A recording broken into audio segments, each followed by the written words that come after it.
here we are back in the X-Zone with yours truly, Rob McConnell, from our broadcast center and studios in Hamilton, Ontario, Canada. If you would like to send me an email, xzone@xzoneradiotv.com, on all social media sites, X-Zone Radio TV. And for all the programming that we have available for you 24/7, 365 on the X-Zone Broadcast Network, just go to www.xzbn.net. And for the programming of the X-Zone TV channel, which is channel number 21 on Simul TV, www.simultv.com. Well, it's starting to snow here in Hamilton, and, Christmas is in the air. What can I say? The Halloween candies and costumes weren't put away yet, and they had the Christmas trees up, the Christmas decorations, and I think they're kind of pushing it this year, but what do I know? I love Christmas. And in fact, it put me in the mood to send out our first Christmas cards today. My wife thinks I'm a little dingy, but I just want to beat the rush. My guest for this hour, X-Zonation, is Pamela Kinney. She is an award-winning published author of horror, science fiction, fantasy, poetry, and a ghost wrangler of nonfiction ghost books published by Schiffer Publishing. Her horror short story, Bottled Spirits, published by BusyMag.com, was runner-up for the 2013 Small Press Award. Two of her nonfiction ghost books were nominated for Library of Virginia Awards. Her latest nonfiction ghost book to be published by Schiffer Publishing, Paranormal, Petersburg, Virginia, and the Tri-Cities area, will be released, and it was released in August of, I think it's 2015. So joining me now is Pamela K. Kinney. And Pamela K. Kinney, welcome to the X-Zone. Thank you for having me. So what's it like being an author of nonfiction paranormal books? Interesting. Well, one thing, unlike writing fiction, fiction is your imagination. Mm-hmm. And that's simple. You sit behind a desk and that's it. Right. But nonfiction, you have to go out, interview people, who've had experiences, or you also have to dig up legends, truth, history, when there's history connected to all that stuff, and take pictures live, of course, too, and even do your own investigation kind of to make it a well-rounded book. And one thing about nonfiction for me is not only I learned things about pieces of history I didn't know, at least locally, right. Stuff that's not in the books, but I also can learn some interesting legends and myths I never knew about. So, where did your interest in the paranormal come from? Ever since I was young. I mean, I read all this the stuff I write, but also when I was a kid, started reading Hans Holzer, right, and his books.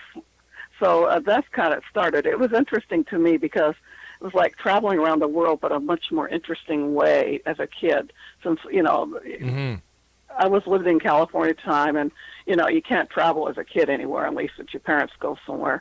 So this was a way of being able to go around the world, but it was kind of an interesting way of doing it. Like he would go to ghost houses, haunted houses, and stuff like that. So now you yourself made it different. It was fussing. Now you yourself, have you ever had an encounter in the paranormal, or with the paranormal, I should say? Yeah. Can you share a with lot, us?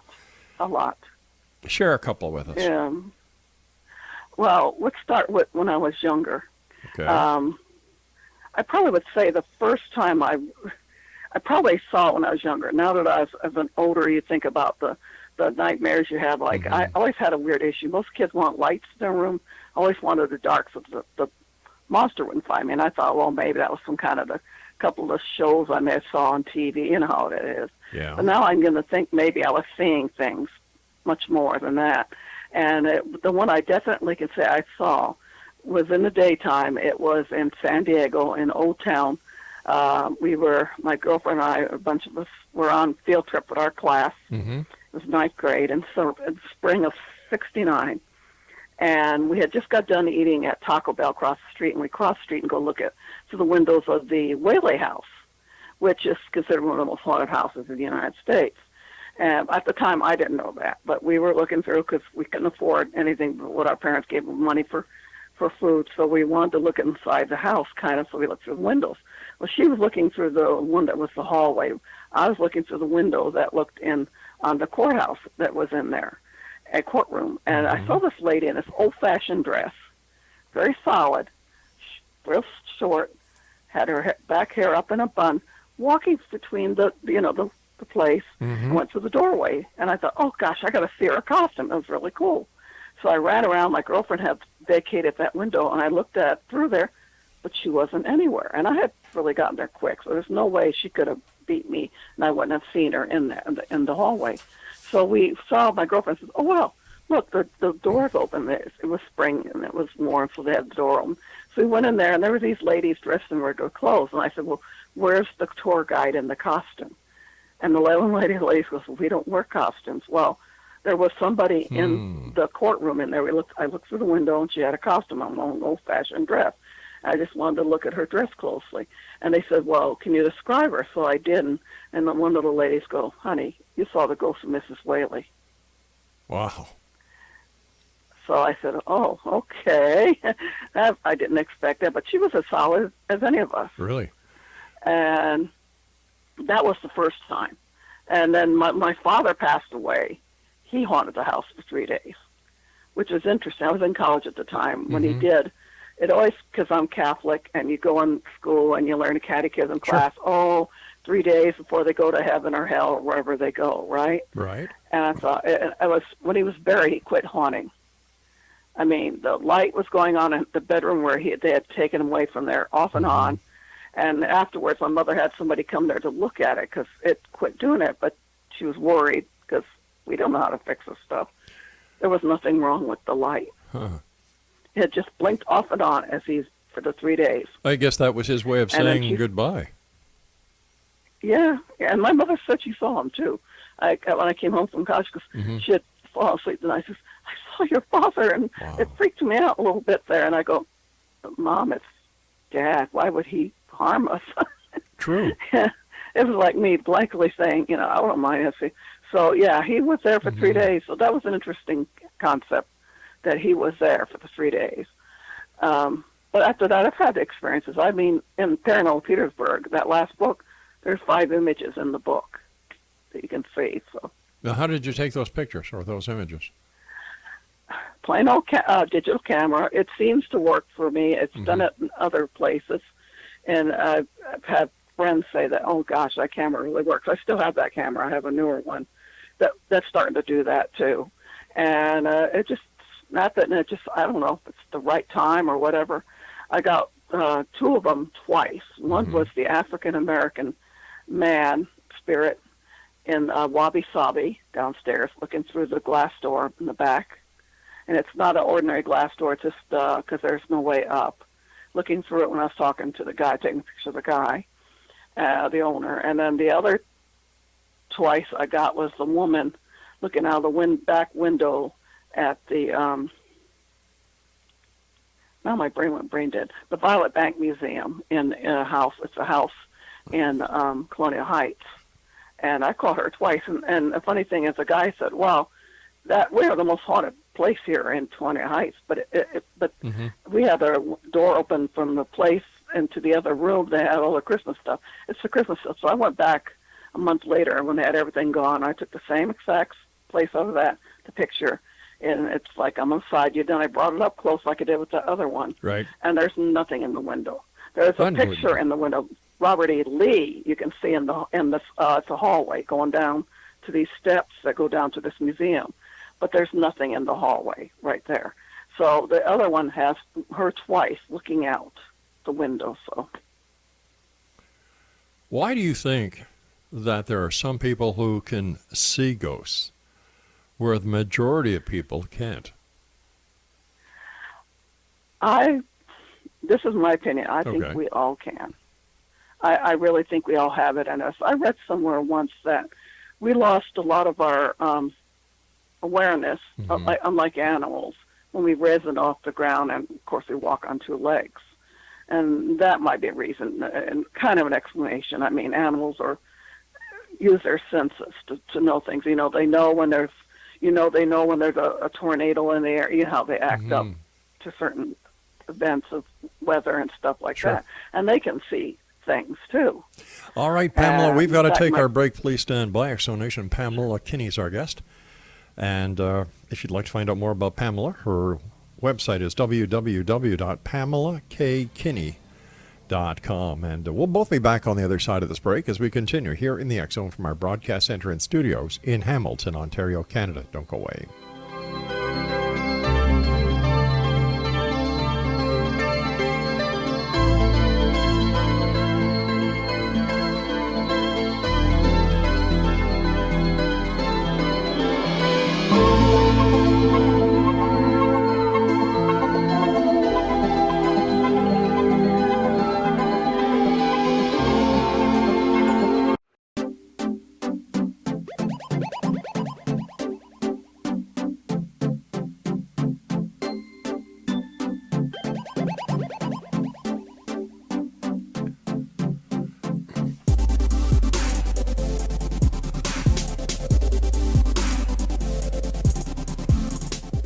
Pamela K. Kinney is our guest this hour. Exonation, www.PamelaKKinney.com is her website.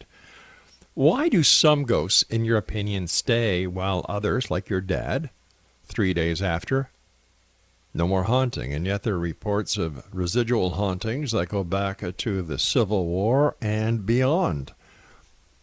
How do we explain this? Well, number one, I really have a theory that they all can come back and forth. I mean, I've had run into some that admit to me on my ghost box when I'm either doing the books or actually paranormal investigating. I do Paranormal World Secrets, like a reality show, that actually have told me, my people with me hearing this, that they have come back and forth. And I've heard this many a times. But I think a lot of them, of course, if some pass away and they maybe the theories are if they're done bad things in their lives, you know, people have their own little quirks that maybe they're afraid they're going to go to hell, so they stay here. Some people probably have a message to tell a relative that they maybe had left something that relative didn't know about and they wanted to let them know or something. But I actually think a lot of them can go back and forth, and I've heard this from some. That's what has been verified. How? That they can come back and forth. That's a weird thing. How has this been verified? By the ghost talking. We've asked questions. I pose. I'm pretty hard, even on when I do the books. I'll ask them to verify things and stuff. One of which kind of made it interesting was we did Paranormal Secret. We did a Fort Magruder Hotel. It's in Williamsburg. It's really haunted. It's an ordinary hotel. You can go and stay in. It's there. But they have earthworks there. Well, they have a lot of Civil War soldiers and stuff. Right. And they have a couple of modern ghosts that died there, which has been seen. But they had one night we were filming. Was the interesting thing is we found out this lady ghost, and she admitted she was not connected to the hotel, but she was connected because the next day I was there as an author guest for because I write fiction, a science fiction convention, MarsCon. And she had been coming there when she was alive all the time. Well, she passed away, so she still comes back wherever the convention's at. Okay. And she said that to us, and we're like, me and my friend was like in shock. I had Carol Smith with me, who was like, she said, well, that kind of sounded good to her. She goes, well, I'm glad. She said, if we can do that, I'm hoping. She said, my mother does this because she passed away, and she never got to go to the Caribbean. So she said, maybe she gets to do this. So it's interesting to hear that this spirit is admitting it's coming back for the convention, and it's not connected to the hotel. Oh, okay. And so this is not the only time. I've had others tell me this too. So. All right, I need you to help me understand something, and I'm sure the listeners would like to know. How do you hear this? How do you know it's really a ghost talking to you and not your own belief in the paranormal that is manifesting this thought? I don't know about that. All I know is I try to make sure it's not radio waves because it's radio waves on your box. So I will ask direct questions, hoping to get direct answers. I had one where I'll ask. It was the Falling Creek Ironworks where they had all died but 2 children, and I took a picture of the thing originally, and then of course I asked questions later. And this is the daytime. You can only go to this place during the daytime. It's not exactly safe for them. The county of Chesterfield to open it all, normally because of where it's at. And I got this, it sounded English, okay, kind of old English or something. And he said his first name, and he said his last name, which is on the top of that picture I took later after I got done putting it on the computer. Honestly, I went ahead, listened, wrote it down, because that was more important to get all that written down for the book. Then later, I went to look at the picture to see if this name, because I wrote down the first one, I think it was Peter Barnes, he was on the top of the thing. I asked him, I had one where another spirit was actually with the Paranormal World Seekers. We did a moose lodge here, and we had a walkthrough, and we got this name Red. Well, we mentioned that, and the people that had gotten me in there, of course, they didn't know who Red was. And they were saying something when this man walked in that they knew was part of the moose lodge, and the guy said, "What are you talking about, Red?" And the woman said, it came up with the ghost thing and on the box, and we don't know who Red is. We knew the woman that they had on the box. They said that was the mother of one of the people that worked that was the moose lodge person who had passed away, and she's supposedly haunting the place. But we don't know who Red is. He said, "Oh, Red, yeah, he and I joined this moose lodge when it first opened up in 1960. After, that was just after it had been, the building had been a general store, and the people had passed away, the owners, so they became a moose lodge. He and Red were one of the few first people that joined the moose lodge." And he said, and Red passed away a few years ago. And he mentioned of course, the guy's real name, but that's his nickname, Red. And it was like, we got this from them. They were like shocked too. And I said, "Oh my gosh, this is a, verification that there is something." And I didn't know who Red was. They didn't know who Red was. The guy wasn't there. So I don't know how to explain that. I don't know, but you keep making reference to a box. You asked the box. What kind of box is this? The ghost box. They call it a ghost box. It's a radio, been modified. I bought one off through another paranormal investigator through eBay, because originally one I had I was going to have my husband do. You can go on YouTube and get it done with Radio Shack. They say at that time, "Oh, they know everything." Well, they don't. The guy gave me the wrong kind, so I had to return it in. But I bought one off eBay, not that much more, and it was already modified, and it's been working for me. I've had people hear things. I've had people change their mind after hearing that stuff. So is it me? Might be. Is it the bot? I don't know. So what? I do try to ask. I do ask direct questions. I like them to prove that they're not the scanning waves, to prove me who they are. Why do you think people want to believe in the paranormal? What is the significance of finding out if these really are ghosts? And once it's established that these are ghosts, what happens then?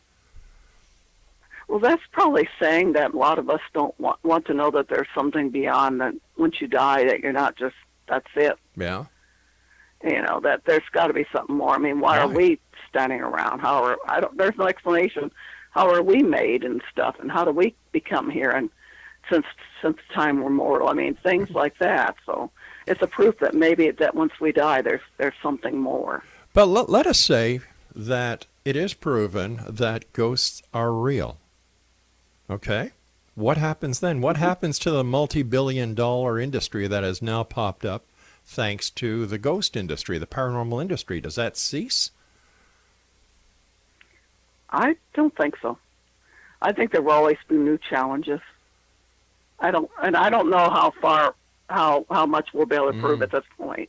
You need scientists, and we have some scientists, but not everybody is the real scientists. That's what we need, like more, to me, logically, it will be a long time, I think, before we can actually prove it. It may be a very long time. But I don't know. Do you really think it'll be? But for me, it's good. It's good to get some kind of verification of something. But how can you call it verification if it hasn't been proven to be what you think it is?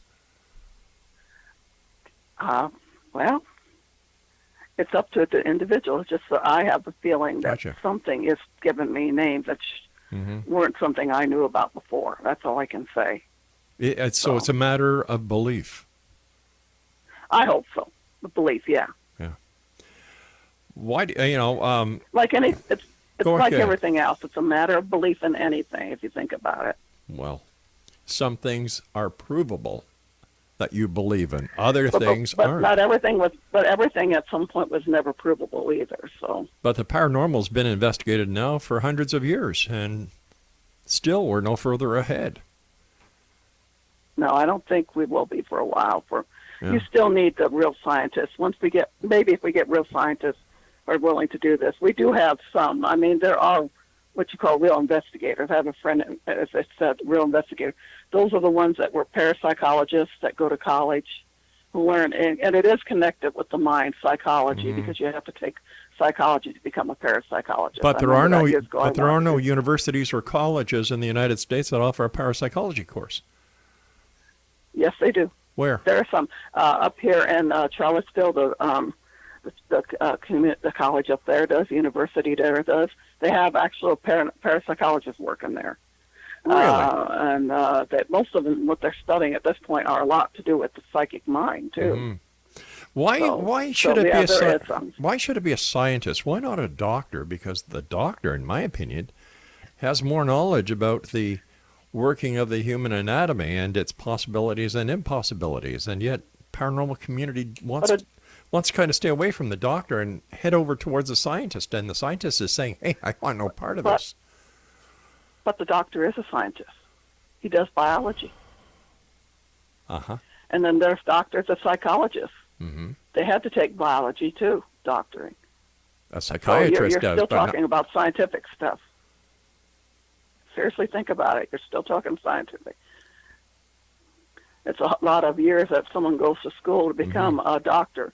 And then for a psychologist of any kind, even a parapsychologist, they have to basically have some basics of what a doctor knows, the body.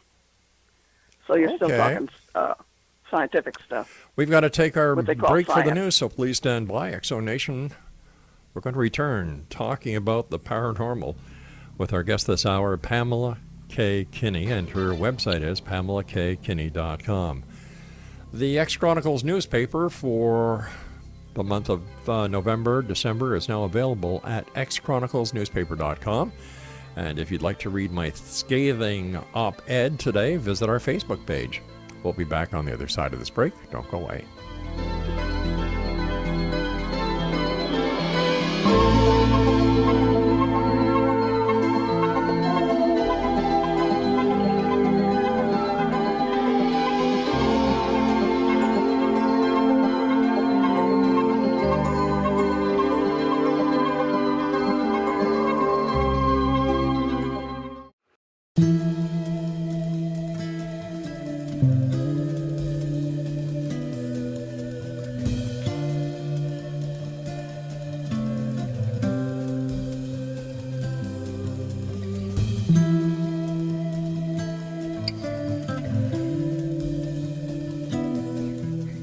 Welcome back. Pamela Kinney is our guest this hour. PamelaKinney.com is her website.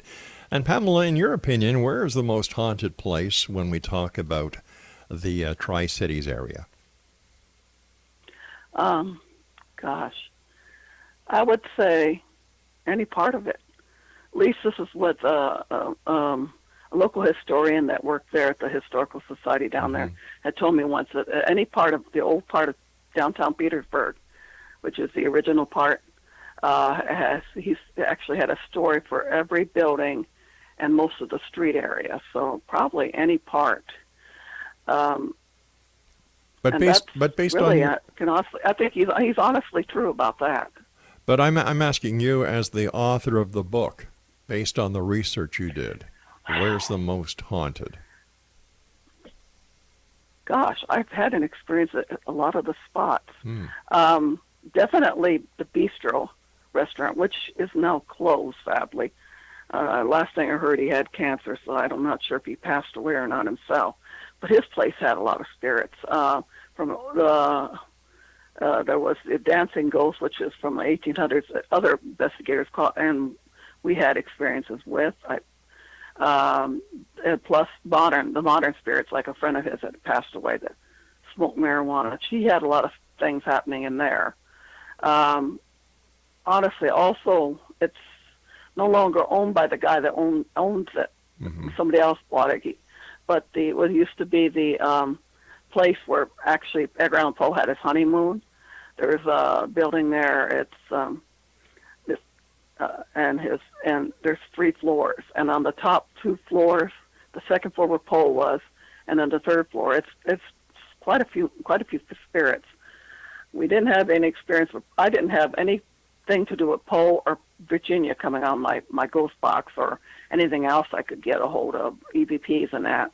But I did get a hold of a Frenchman, and he was French. He said, because I asked him, I said, please tell me some kind of prove me, say something to me in French, and he did say "we" on the box. So that's all I could say. But there was a Frenchman that had owned the building before Poe's friend that owned it had committed suicide. And he haunts there, and then on the second floor were a lot of soldiers and a nurse haunts. That was because it was part of one of the hospitals during the siege. Now, so since the entire city went through a lot, the original city, are there ghosts to be found walking the streets at any time of the day or the night as well? Some people say they've seen things. I know that in the buildings there's quite a few. Also, Wabi Sabi has, like I said, the African American that I had, plus I gotten a child. There was a woman, and there's quite a few upstairs. It's actually apartments. In the old town, the buildings below usually are restaurants or places like that, businesses. The second and third floors are usually apartments, a lot of it. So they're separate. You can even find back. So some of the apartments, I've heard stories like in Wabi Sabi above it. There's been a lot of experiences up there. Because this used to be not only, it was a house of prostitution at one point, the whole building. So they had a lot of people talk about prostituting women a lot. It's been quite a few other things on the things.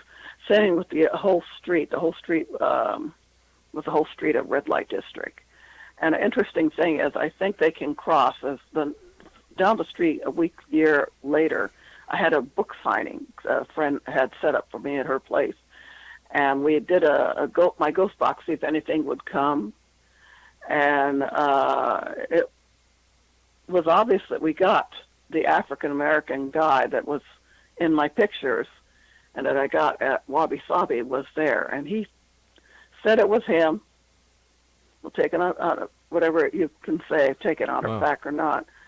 But obviously he went down the street to actually communicate through that to me a year later. So that was interesting to me. Let me ask you a question. Hold on here. Let me ask you a question.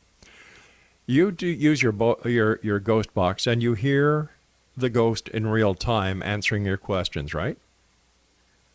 Generally. And what I do is not only do I let them hear, if they're really loud, they'll be loud. Yeah. I also record it. Okay. I record it like I do EVPs because you want to make sure you're not missing anything. All right, now here's my question. Here's my question.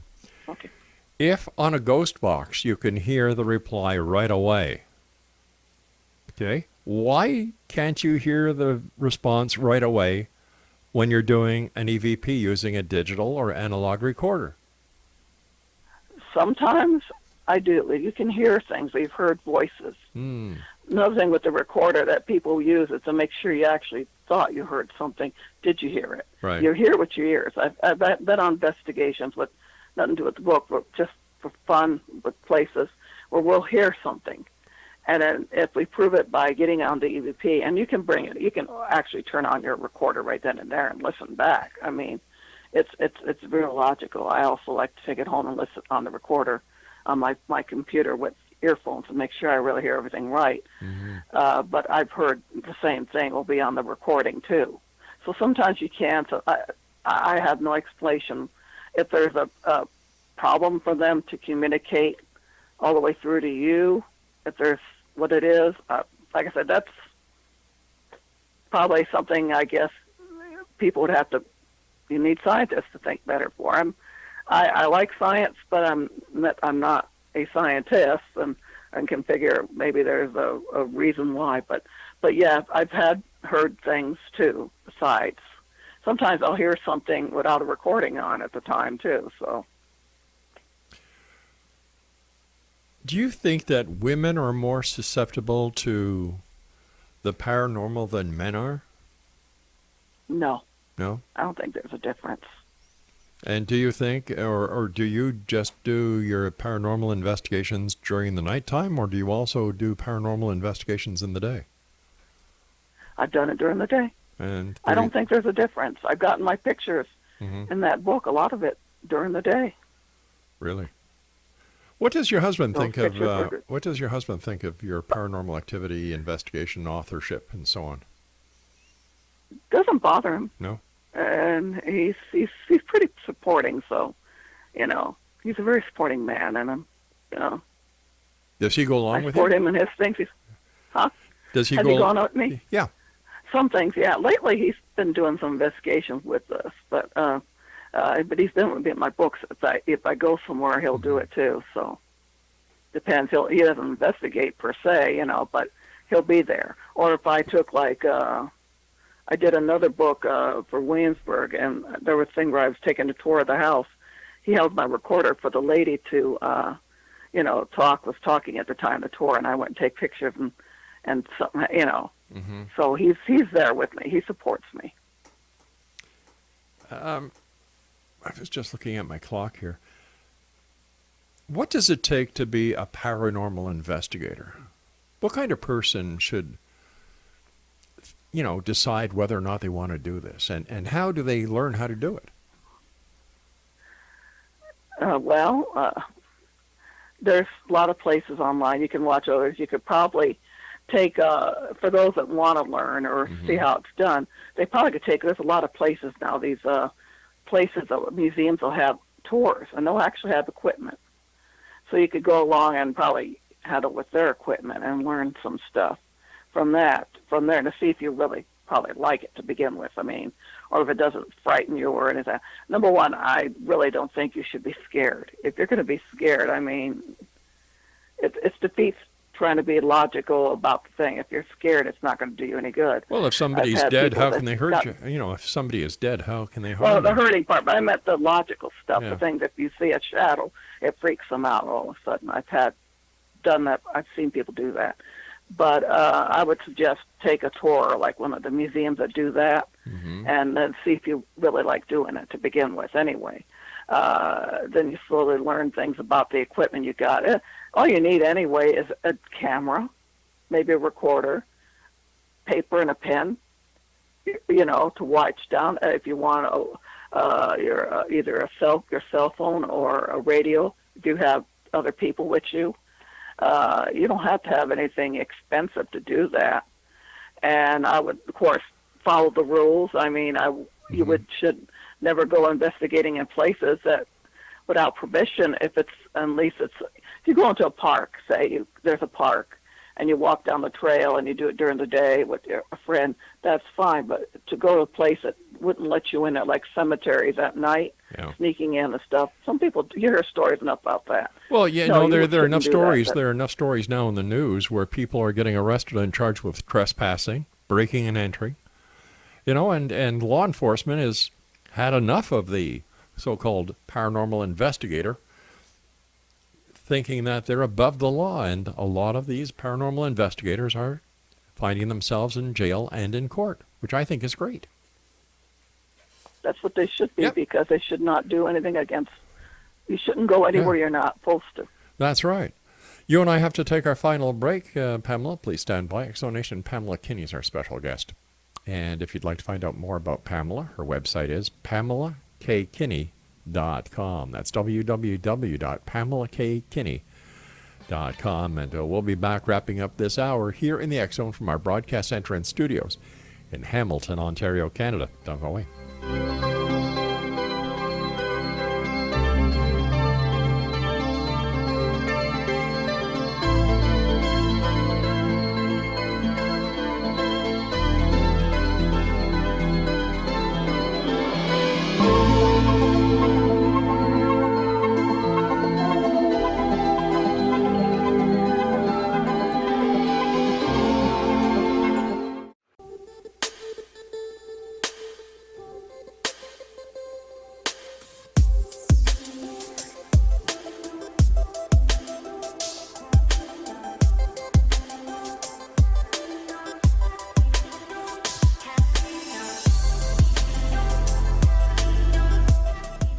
Welcome back. Pamela K. Kinney is our special guest, and she is the author of a new book that is being published by our good friends at Schiffer Publishing, Paranormal Petersburg, Virginia, and the Tri-Cities area. Her website, once again, is PamelaKKinney.com. Pamela, what is the hardest part of being a paranormal author? Hardest part? Yep. I would think probably, having to get all that stuff put together, but it's probably the easiest book to write. I tell you, fiction's harder because you got to go through a lot to get all that done. More than that, basically, it's the hardest part is going to interview people, getting pictures taken, all that stuff, and then putting it together, because it's a little bit done differently than writing fiction too, and putting things in captions and stuff. But it does go faster too, which is kind of interesting. But it's the writing part probably, because it's a little bit harder. Like I said, once you get all that stuff, you have to do different things with captions and just totally written differently than fiction. Fiction's simple. It's all, straight laid down in alt word, and you got it written, and that's it. Now, you're with an established publishing house, Schiffer. But there are so many paranormal authors out there who are just using self-publishing as a method to get their book out there, and then they, like Schiffer, put the books up on Amazon and Barnes and Nobles and so on. How has the self-publish industry affected an author like yourself who is with a mainstream publishing house? Well, there's a lot more people out there, and I don't stop authors, because actually I've self-published with a novel. So, I mean, I have mostly published books from publishers, but I actually have a self-published novel too. And I think all authors should have a chance to make where they can money, which is only on the author side. It's just a lot more than it's been. And I think that's competition is stiffer, that's all, for anything. I remember, because I'm old enough, when books were only so many books you got out a year, and now you see so many, like I would say a stampede of them is a word. But it's just competition. This makes you work harder when you have to promote any of your books anyway. So, according to one of the latest statistics that my producer just sent me on our computer screen here in the studio, 30,000 new books hit the market globally each and every month. 30,000 books. Yep. A lot of people want to write.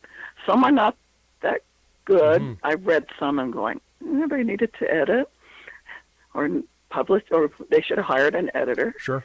And some are very good. And, it's just like anything else. You have to promote. The world has changed. Everybody has to promote now. I mean, paranormal is a popular subject anyway, not just in ghost books, but what's that paranormal fiction? Yeah. So. It's a cash cow industry right now. Right. So how does, like with all the different genres within the paranormal itself, you've got Bigfoot, you've got Loch Ness Monster, you've got psychic phenomenon, you've got parapsychology, you've got ghost huntings, alien abduction, and so on.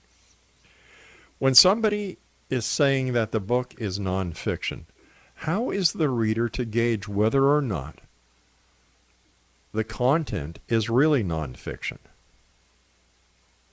Well, number one, they're probably, for mine anyway, there's interviews in it. There won't be interviews in fiction books, so.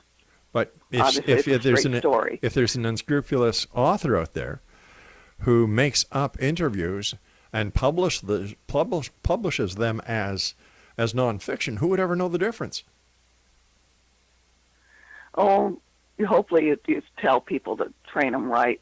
At least I try to tell people when they ask me. I've had people ask me, so what's the difference? I said, well, the only difference between a ghost book and the fiction. The fiction's all made up. There's no way. I mean, there is made up stuff in it. Talk about legends. Who started the legends? Right. Because that's in the history books. But there's history in it, I said, and it's not more history than if I wrote fiction. If I put as much history as I put in my ghost books in my fiction, that would be called, what's the word? When you're over teaching people too much, you only can sprinkle things through your book. If something's got to be in there, not that much, but you have to give the history if it's part of the chapter. Say the house is haunted, but it's also historical. And I try to put the history in it for the people that want to know the history part. Would, So I try to get everything from the people. would you say that So that would you say that a greater part of a paranormal investigator is actually a historian? I would say so. Yeah, it's Yeah. interesting. To me, it's history. Only reason when I do paranormal investigating, sometimes I like to ask questions Mm-hmm. that nobody else thinks about. Sometimes when I did, I was at the battlefield in Petersburg, and I asked the ghost on my ghost box. I thought, well, Todd, did you like hardtack? I mean, I try to think, well, let's make this realistically. Let's let people know how this will make this real history, even for me. I mean, you can learn in the books, in the history books, the dried stuff, but what were the people like? Mm-hmm. How did they like something? Did they like something to eat? Did they like this? Who was their girlfriend's names?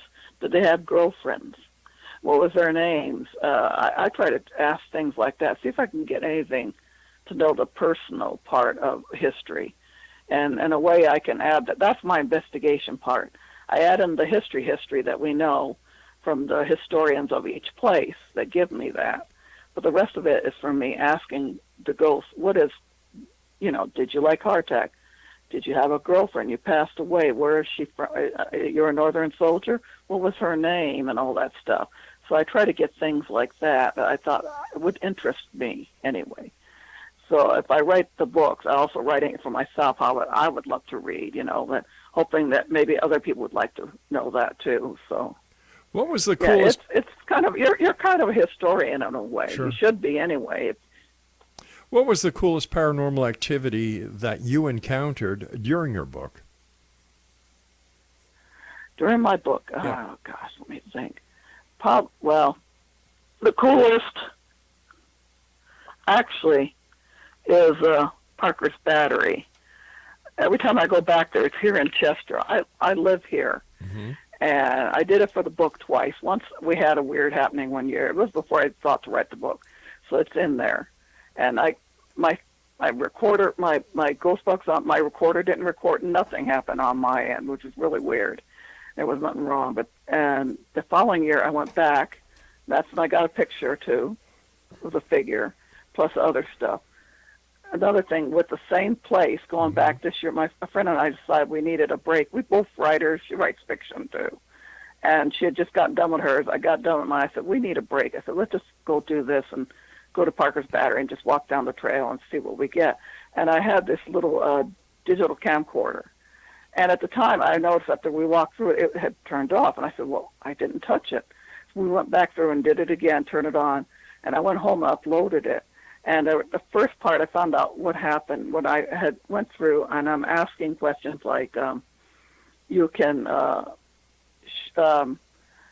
talk to me on this recorder. It's a recorder, but it's a camera. You can show yourself to me if you want. And the next moment, I got this real loud, and it's really loud, and it's no male voice. And there was no men there at the time, just me and her at the time, so. It was too hot a day for anybody else but two idiots to be out there, but we wanted to have this break, so we did it.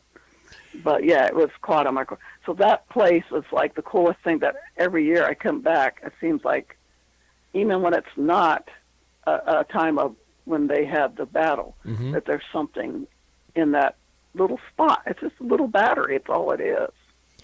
Do you think the ghosts actually form a relationship with you? Some know. Back at Fort Magruder, when I stayed there for the MarsCon, every year they had me do a ghost tour, they call it, or investigation with some people from the convention. That was part of one of my things I got to do as a guest. And every year on my box, I would hear the same male voice. And when I called him, he would say, "Hi, Pam. Hi, Pamela." Every year. So it was right off the bat. And I said, oh, it's my northern soldier. That's what I call it, my northern soldier. He was a northern soldier. That's why I talked about asking them for their names of girlfriends and stuff to see if you can get any reality here. And he had said his girlfriend's name at the time was Cynthia back then and all that. He said every year he would say it. Off the bat, I come out of my box. Hi, Pam. Is ghost activity more active in the summer, in the winter, in the spring, or in the fall? It depends. I think it's active anytime, but some places, Edgewood Plantation, I did it for another book. She said that when I went there to interview her, I didn't get anything that year, that September. She always said in her area, her house, it happens better in the winter for them. And I had been back there just for fun with the group, and they had a thing set up on New Year's Eve, and I got ghost dogs and a picture and everything else. So things did happen more. So she was right, winter for them. So it depends on the place, I mean. Sure. But a lot to me, I don't think there's any difference to me, All right, Pam, we have to say so long for tonight. I want to thank you for joining us. And Exo Nation, once again, if you'd like to find out more about our guest this hour, Pamela K. Kinney. Her website is www.pamelakkinney.com. And if you're walking the streets of, where was she? Petersburg, Virginia, and you see this little lady walking around talking to a ghost box, say, "Hi, Pamela." I don't know anymore, really. I really don't know. Am I a skeptic? Yeah. Am I a believer? I want to be. Do I think I'll ever get the proof or evidence to allow me to take a serious look at the feasibility or the possibility that ghosts are real? I don't think so. I'll be back on the other side of this break. Don't go away.